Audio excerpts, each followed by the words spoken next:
Hello students, I am Raman Sethi and we are studying chapter number 8, that is motion of 9th class science, and our today's topic is equations of motion. तो आज हमने topic करना है equations of motion. तो equation of motion क्या है कि object की पोजीशन यानी कि उसकी डिस्टेंस या किस लोकेशन पर वो ऑब्जेक्ट है, पोजीशन, वेलोसिटी, टाइम, इन सब चीजों को रिलेट करने के लिए हमारे पास तीन इक्वेशंस होती है, फेमस इक्वेशंस है मोशन की। तो इन इक्वेशंस का सीक्वेंस नंबर क्या है? इक्वेशन नंबर 1 है v equals to u plus at, second s equals to ut plus half at square, and third equals to v square minus u square equals to 2as। अब इनमें v क्या है? v होता है final velocity, u initial velocity, a for acceleration and t for time, s मतलब displacement, u t आपको बता चुका हूं मैं, तो ये आपके डिफाइन होगी सारे सिंबल्स। तो ये थ्री इक्वेशंस ऑफ जो मोशन है इनको इक्वेशन ऑफ मोशन बोला जाता है, फर्स्ट, सेकंड एंड थर्ड। इनका सीक्वेंस नंबर यही याद रखना है, उल्टा पुल्टा नहीं लिखना। इसको आप फर्स्ट नंबर नहीं बोल सकते, इसको थर्ड नंबर ही बोलोगे, फर्स्ट या सेकंड नहीं बोल सकते। इसको आप फर्स्ट या थर्ड नहीं बोल सकते, इसको आप सेकंड या थर्ड पे नहीं बोल सकते। तो सीक्वेंस नंबर आपको याद रखना है। जब आपको फर्स्ट बोला जाए तो आपने यही लिखनी है, सेकंड बोला जाए तो यही लिखनी है, थर्ड बोला जाए तो यही लिखनी है। तो तीनों इक्वेशंस ऑफ मोशन का आपको एग्जाम्स में प्रूफ करने भी आते हैं, इन इक्वेशंस को प्रूफ करके दिखाओ ऐसा भी पूछा जाता है, या फिर इन तीनों इक्वेशंस से रिलेटेड न्यूमेरिकल्स भी आते हैं। तो आज के टॉपिक के अंदर हम इन तीनों इक्वेशंस के सबसे पहले प्रूफ करेंगे कि ये तीनों इक्वेशंस को प्रूव कैसे करते हैं, तो वो चीज जानेंगे।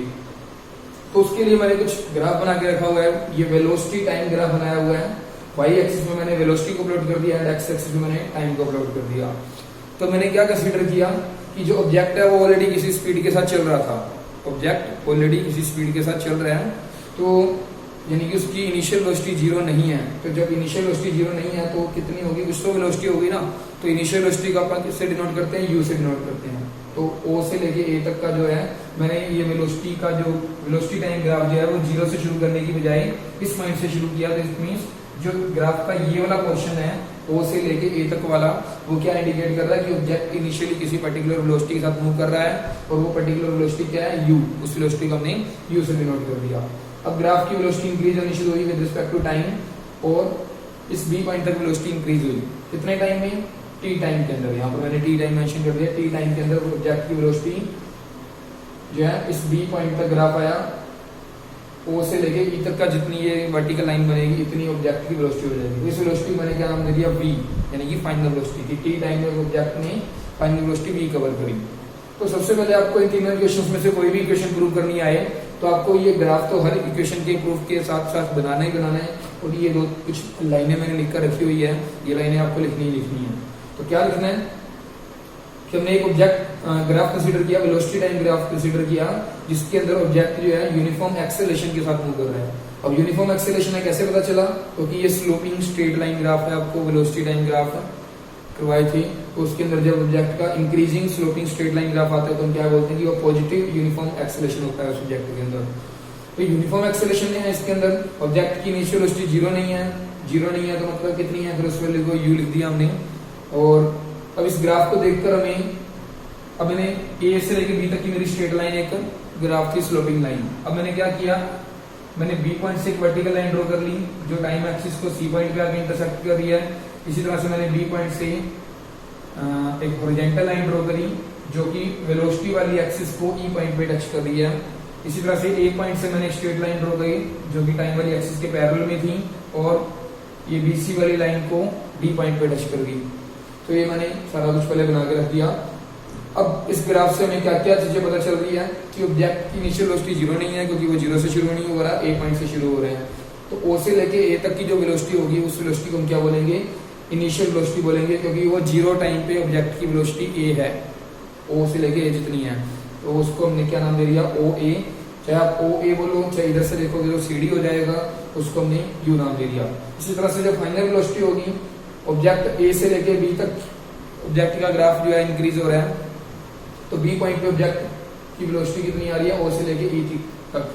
तो o से लेके e तक, या फिर इस साइड से देखोगे तो आप b से लेके c तक, तो उस वेलोसिटी को हमने b का नाम दे दिया फाइनल वेलोसिटी।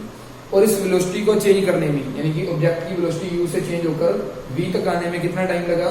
t टाइम लगा, क्योंकि टाइम वाली एक्सिस पे इतना इंक्रीज हो गया, और ये इंक्रीज किसको शो कर रहा है? t टाइम को शो कर रहा है। तो टाइम टेकन कितना होगा, ओसी से डिनोट करो उसको आप, चाहे एडी से डिनोट करो, वो होगा हमारा टी टाइम। तो अब जब ऑब्जेक्ट की वेलोसिटी चेंज हो रही है, पर्टिकुलर टाइम में चेंज हो रही है, तो उस वेलोसिटी के लिए हम क्या बोलेंगे कि उसके अंदर, उस ऑब्जेक्ट के अंदर एक्सेलरेशन है। तो ऑब्जेक्ट के अंदर एक्सेलरेशन कितना है वो हमने शो कर दिया ए, कि ऑब्जेक्ट ए एक्सेलरेशन के साथ मूव कर रहा है, ठीक है।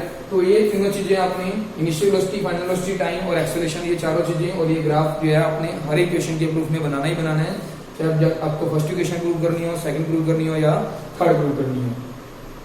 अब हम फर्स्ट इक्वेशन प्रूव करनी शुरू करते हैं। तो फर्स्ट इक्वेशन को कैसे प्रूव करेंगे, first equation of motion.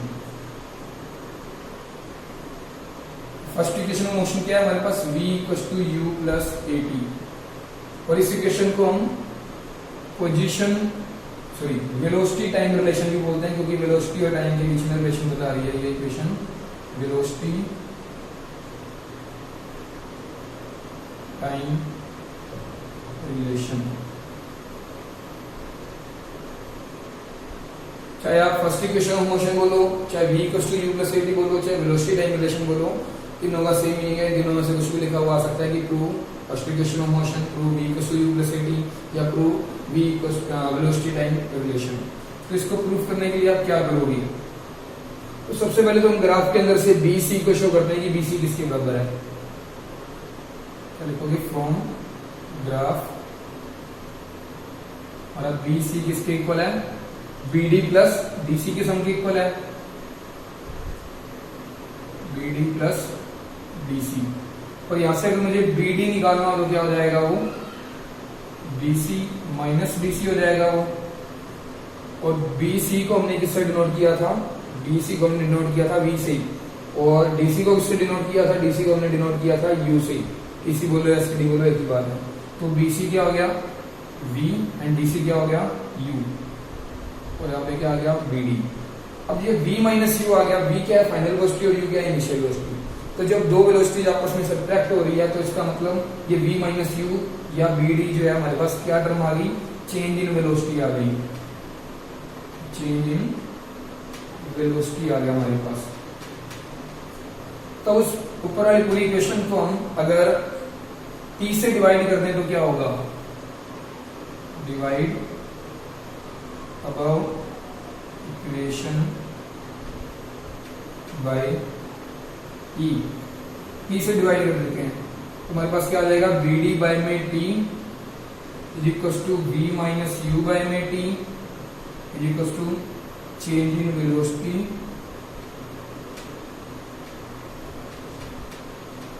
Bye में T, T मतलब टाइम। तो ये जो चेंज इन वेलोसिटी बाय में T मतलब टाइम आ गया, तो इसको हम क्या बोलते थे, इसको हम बोलते हैं एक्सेलरेशन। तो इस जगह पे अगर हम एक्सेलरेशन लिख दें तो V माइनस U बाय में T, और BD बाय T को हम डिस्कार्ड कर देते हैं, तो हमारे पास क्या रह गया, एक्सेलरेशन को हम A से भी नोट कर सकते हैं।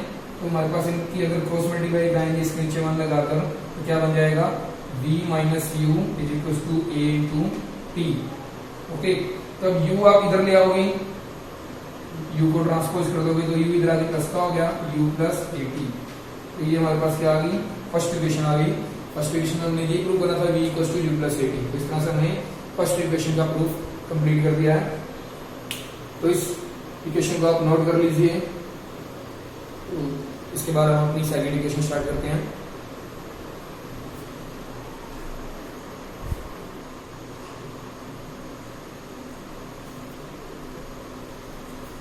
चलिए अब हम अपनी second equation of motion start करते हैं। सेकंड इक्वेशन ऑफ मोशन का प्रूफ, चाहे आपको सेकंड इक्वेशन ऑफ मोशन लिखी हो, चाहे लिखा हुआ S equal to ut plus half AT square का प्रूफ करके लिखा हो, फिर या इस इक्वेशन को आप बोल सकते हो पोजीशन टाइम रिलेशन, क्योंकि S जो है डिस्प्लेसमेंट को शो कर रहा है। डिस्प्लेसमेंट मतलब ऑब्जेक्ट की पोजीशन को लोकेट कर रहा है, और T से टाइम, तो पोजीशन टाइम रिलेशन भी इस इक्वेशन को आप कह सकते हो।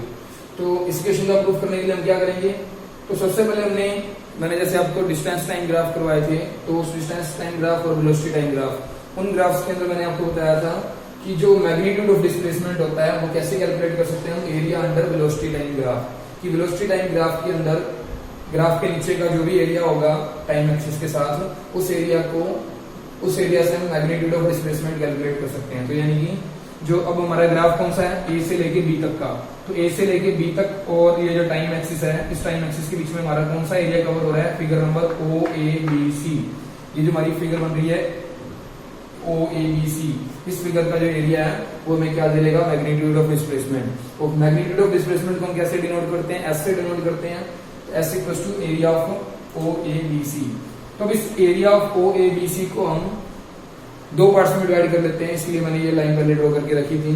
तो एक तो मेरे पास रेक्टेंगल बन गई ओ ए डी सी, और ऊपर मेरे पास ट्रायंगल बन रही है ए डी बी। इन दोनों को प्लस कर देंगे तो ये जो पूरा पोर्शन है, ये पोर्शन ट्रायंगल का, सॉरी रेक्टेंगल का, एंड ये वाला पोर्शन जो है ट्रायंगल का, तो ये दोनों मिलकर क्या बना रहे हैं, area of O A B C.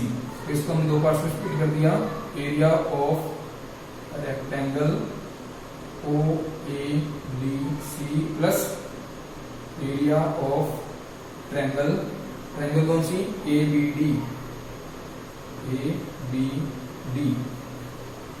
तो हमारे पास रेक्टेंगल का एरिया क्या होगा, लेंथ इंटू ब्रेड्थ, यानी कि ओ सी इंटू ओ ए, ओ सी इंटू ओ ए, या फिर आप A D into D C भी लिख सकते हो, आपकी मर्जी है जो भी लिखना चाहो। फिर ट्रायंगल का एरिया, ट्रायंगल का एरिया क्या होता है, 1/2 into base into height. 1/2 into base क्या होगा, ए डी बी, ट्रायंगल में ए डी इंटू हाइट क्या होगी, बी डी। तो ओ सी हमारे पास यहां पर क्या है, ओ सी किसको डिनोट कर रहा है, टी यानी कि टाइम को डिनोट कर रहा है, and O A initial velocity यानी कि यू को डिनोट कर रहा है। ये यहाँ पे लिख के रखे हुए हैं ऑलरेडी कि ओ ए हमारा यू को डिनोट कर रहा है, एंड ओ सी जो है वो टी को डिनोट कर रहा है, प्लस 1/2 इंटू ए डी। अब ए डी क्या है, A D again A D बोलो चाहे ओसी बोलो एक ही बात है, टी को शो कर रहा है, इंटू जो बी डी है, बी डी, बी डी हमारा किसी को डिनोट नहीं कर रहा फिलहाल, तो बी डी की जगह हमने एक बार बी डी लिख दिया। तो इसको हमने लिखा इक्वेशन नंबर 1। इसको आप ऐसे लिख सकते हो कि टी इंटू यू, आपने क्या लिख दिया, U T plus half T into B D.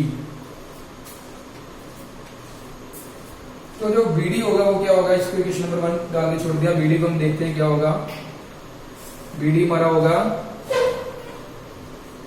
BC minus DC, BC minus DC, और BC हमारा इसमें क्या है, B, और DC क्या है, U। तो यानी कि BD किसको डिनोट कर रहा है, B माइनस U को, और B माइनस U क्या है, अगर इसके नीचे हम A लगा दें, सॉरी टाइम लगा दें, तो V minus U by T क्या बन जाएगा हमारे पास, एक्सेलरेशन बन जाएगा। ऐसे आप लिख लो पहले,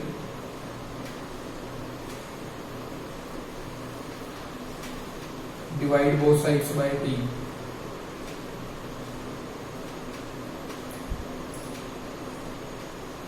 तो B D by T is equal to V minus you by में टी।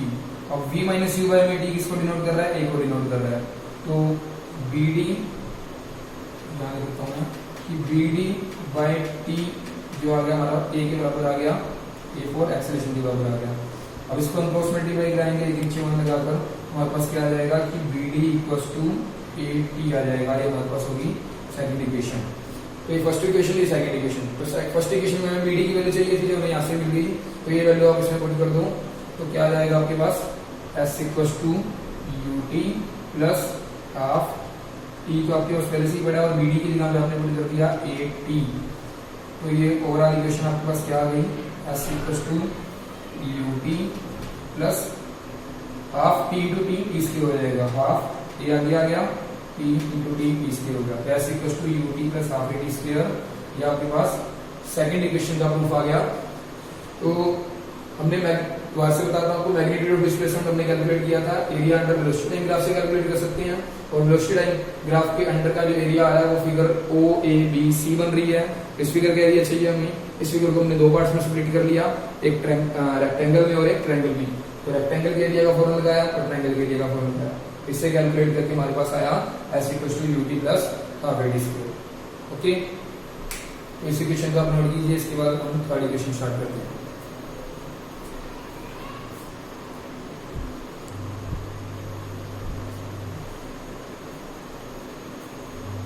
चलिए वो अपनी third equation of motion start करते हैं। थर्ड इक्वेशन ऑफ मोशन बोलो, चाहे v square minus u square equals to 2as बोलो या पोजीशन वेलोसिटी रिलेशन बोलो, एक ही बात है।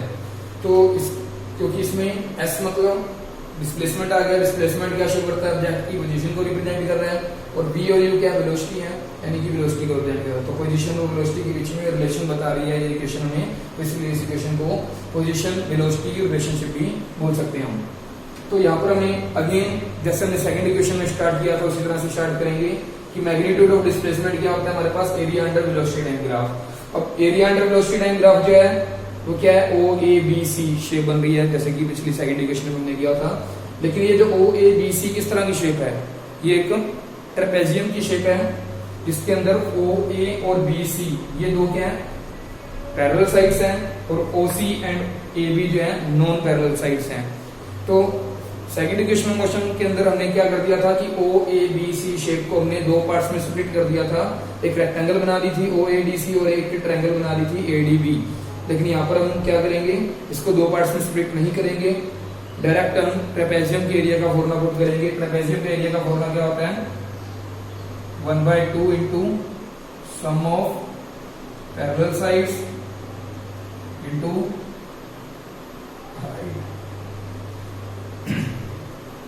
तो 1/2 into sum of parallel side. अब यहाँ पे हमारे पास पैरेलल साइड कौन कौन सी आ रही है, ओ ए एंड बी सी। तो ओ ए प्लस बी सी ये हमने कर दिया यहाँ पर, इंटू हाइट। हाइट में हमारे पास क्या आएगा, तो इन दोनों पैरेलल साइड्स के बीच की जो परपेंडिकुलर डिस्टेंस होती है उसको हम हाइट लेकर चलते हैं, चाहे आप ओ सी ले लो चाहे ए डी ले लो, एक ही बात है। तो मैं ले लेता हूं ओ सी। अब इसमें 1/2 इंटू ओ ए क्या रिप्रेजेंट कर रहा है, यू को, एंड बी सी किसको रिप्रेजेंट कर रहा है, बी सी बोलो चाहे ओ ई बोलो एक ही बात है, वो रिप्रेजेंट कर रहा है वी को, इंटू ओ सी। ओ सी क्या है हमारे पास, टी टाइम है। अब इस इक्वेशन में देखो हमें टाइम नहीं चाहिए, तो टाइम नहीं चाहिए तो टाइम को रिमूव करना है, टाइम की जगह पे कुछ ना कुछ और पुट करना है। तो इस इक्वेशन को हम इक्वेशन नंबर 1 लिखकर छोड़ देते हैं, और जो हमारी फर्स्ट इक्वेशन थी उस इक्वेशन का यूज करते हैं। हमारे पास फर्स्ट इक्वेशन ऑफ मोशन क्या प्रूव करी थी हमने, v equals to U plus A T. इसको क्या लिख देंगे, ये हमने क्या ले लिया, फर्स्ट इक्वेशन ऑफ मोशन।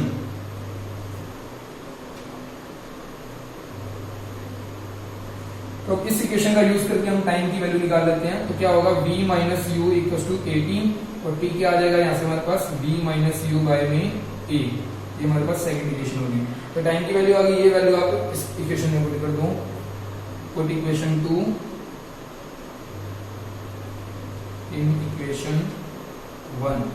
तो आपके पास क्या आ जाएगा, s इक्वल्स टू 1/2 इंटू, अब ये u प्लस वी लिखा हुआ है, उसको आप v प्लस यू भी लिख सकते हो, v plus u into T की जगह पे हमने क्या निकाला, v माइनस यू बाय में a।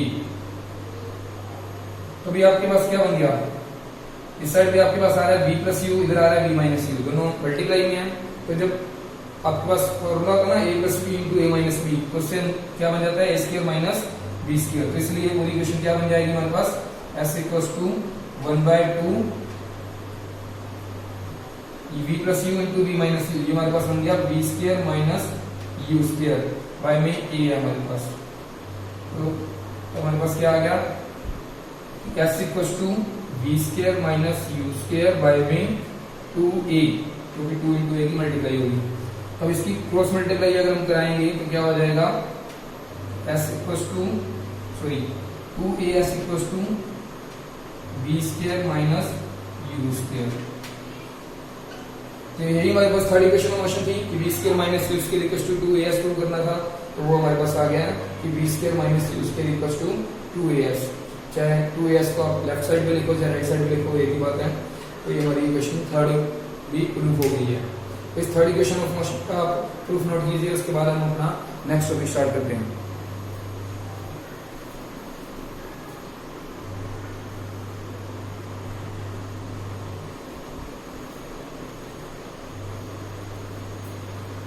तीनों इक्वेशंस ऑफ मोशन के बाद हमारा नेक्स्ट टॉपिक है यूनिफॉर्म सर्कुलर मोशन।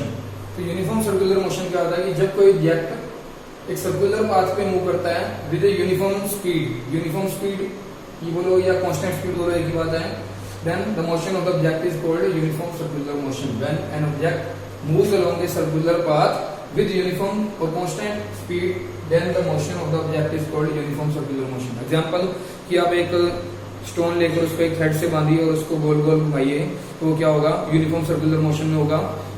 क्यों होगा यूनिफॉर्म सर्कुलर मोशन में? क्योंकि वो सर्कुलर पाथ ट्रेस कर रहा है और उस ऑब्जेक्ट की स्पीड जो है कांस्टेंट स्पीड होगी, फिक्स स्पीड होगी, आप उस पर पर्टिकुलर स्पीड के साथ घुमा रहे होगी, तो वो क्या है, यूनिफॉर्म सर्कुलर मोशन। तो उसके अलावा और एग्जांपल्स देख लेते हैं यूनिफॉर्म सर्कुलर मोशन की। तो motion of hands of clock, जो क्लॉक की जो सुइयां होती है वो एक पर्टिकुलर टाइम के अंदर एक पूरा सर्कुलर पाथ कवर करती है, तो उसके अंदर यूनिफॉर्म सर्कुलर मोशन होता है। उसके अलावा ये यहाँ पर आपको बता ही दिया कि स्टोन को जब थ्रेड से बांधते हैं और उसको गोल गोल घुमाते हैं, रोटेट करवाते हैं, तो क्या होगा, यूनिफॉर्म सर्कुलर मोशन में होगा।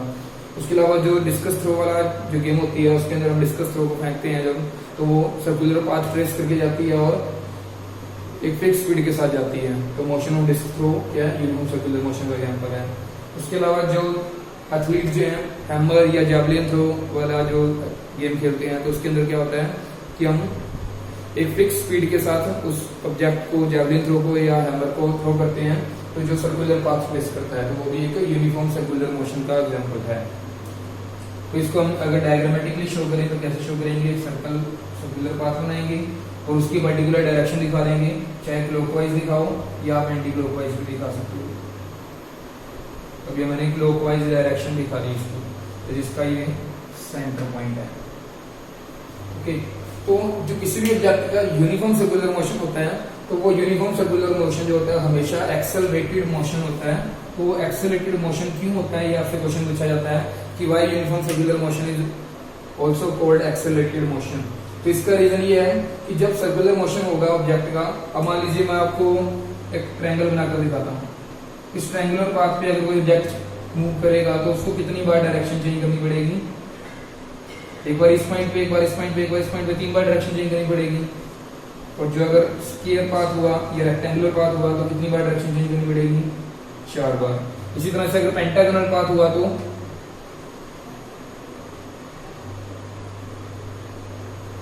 5 बार डायरेक्शन चेंज करनी पड़ेगी। हेक्सागन हुआ तो 6 बार, हेक्टागन हुआ तो 7 बार। इसी तरह से जब हम सर्कुलर पाथ पर आ गए तो सर्कल क्या होता है, सर्कल क्या होता है, इनफाइनाइट पॉइंट्स को ज्वाइन कराकर एक शेप जो बनती है, जो अपने सेंटर पॉइंट से फिक्स डिस्टेंस पे होते हैं सारे के सारे पॉइंट, ये पॉइंट, ये पॉइंट, ये पॉइंट। सर्कल की बाउंड्री के ऊपर जितने भी पॉइंट्स होंगे वो सारे पॉइंट्स की कलेक्शन को हम क्या बोलते हैं, सर्कल बोलते हैं।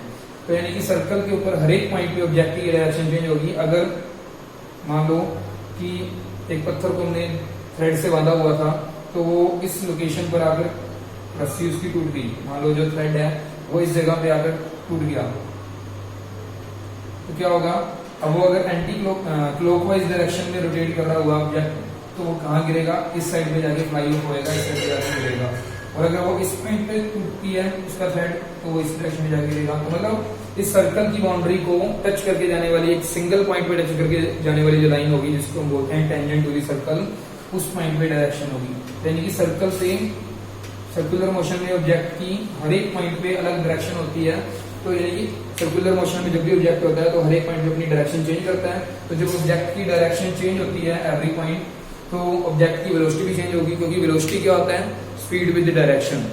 तो ऑब्जेक्ट के अंदर स्पीड भी है, मतलब एक पर्टिकुलर स्पीड के साथ मूव कर रहा है वो, और कोई ना कोई इसमें पर्टिकुलर डायरेक्शन भी होती है। तो स्पीड विद डायरेक्शन को वेलोसिटी बोलते हैं। तो अगर हम ऑब्जेक्ट की वेलोसिटी को चेंज करना चाहते हैं तो हमारे पास 3 ऑप्शन है। या तो अगर हम उस ऑब्जेक्ट की स्पीड चेंज कर दें, स्पीड मतलब मैग्नीट्यूड ऑफ वेलोसिटी भी बोल सकते हो उसको, मैग्नीट्यूड ऑफ वेलोसिटी चेंज कर दो, या फिर ऑब्जेक्ट की डायरेक्शन चेंज कर दो, डायरेक्शन ऑफ मोशन चेंज कर दो, या फिर स्पीड और डायरेक्शन दोनों को चेंज कर दो। तो 3 ऑप्शन थे हमारे पास। तो यहाँ पर ऑब्जेक्ट की स्पीड तो कांस्टेंट रहेगी, तभी तो हमने इस ऑब्जेक्ट मोशन को यूनिफॉर्म सर्कुलर मोशन बोला है। तो स्पीड हमने चेंज नहीं करनी, तो डायरेक्शन तो लेकिन हर पॉइंट पे चेंज हो रही है ना। तो जब हर एक पॉइंट पे डायरेक्शन चेंज हो रही है, तो चाहे डायरेक्शन चेंज हो चाहे स्पीड चेंज हो, हम क्या बोलेंगे कि ऑब्जेक्ट की वेलोसिटी चेंज हो रही है। तो जब ऑब्जेक्ट की वेलोसिटी में चेंज आता है तो उस ऑब्जेक्ट के अंदर एक्सेलरेशन भी होता है, तो इसलिए हमने बोला कि ऑब्जेक्ट के अंदर एक्सेलरेशन प्रोड्यूस होगा। तो जब ऑब्जेक्ट के अंदर एक्सेलरेशन प्रोड्यूस हो गया यूनिफॉर्म सर्कुलर मोशन में रहते हुए, तो हम क्या बोलेंगे कि यूनिफॉर्म सर्कुलर मोशन जो है वो एक एक्सेलरेटेड मोशन भी है।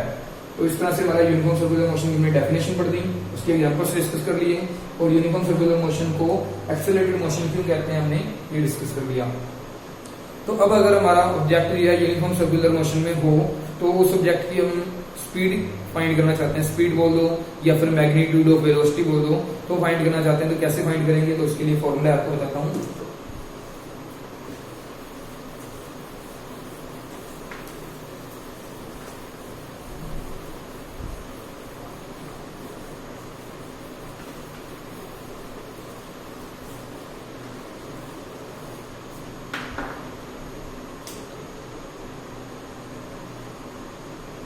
अब ये ऑब्जेक्ट का सर्कुलर मोशन का बात हो गया, सर्कुलर बात हो गया, तो सरकमफ्रेंस ऑफ सर्कल क्या होगी,